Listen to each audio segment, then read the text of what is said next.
पादपों में लैंगिक जनन, reproduction in sexual reproduction in plants, ऐसा जनन जिसमें दो जनक, अर्थात दो जनक कौन कौन होते हैं? प्लांट जो होता है उसके एक प्लांट में सेम सेक्स ऑर्गन्स हो सकते हैं, डिफरेंट प्लांट में भी डिफरेंट सेक्स ऑर्गन्स उनके होते हैं।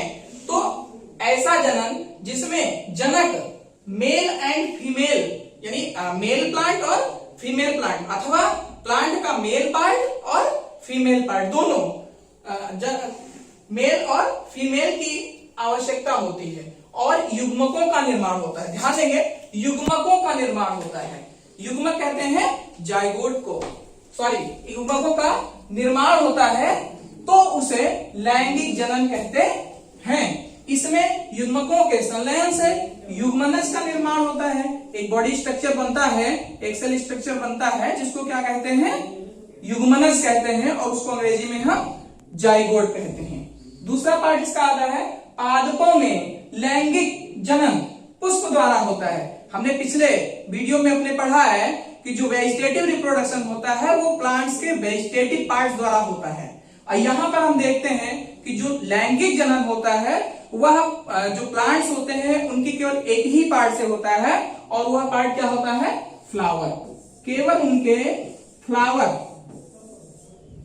पुष्प के द्वारा यह जनन होता है। नेक्स्ट पॉइंट है, पादपों में लैंगिक जनन पुष्प द्वारा होता है, और एक पुष्प के निम्न भाग होते हैं।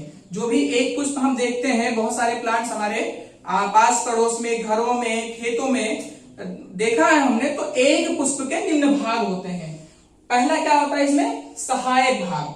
सहायक भाग के अंतर्गत आपके कौन कौन से पार्ट्स आते हैं फ्लावर्स के? तो इसमें आता है आपका बाह्य दलपुंज, दलपुंज, पुष्पासन आदि।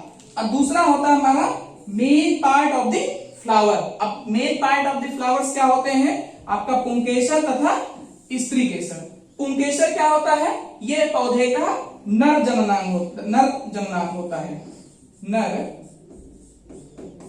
होता है। और ये जो स्त्रीकेसर है ये इसका मादा, फीमेल सेक्स ऑर्गन्स होते हैं। तो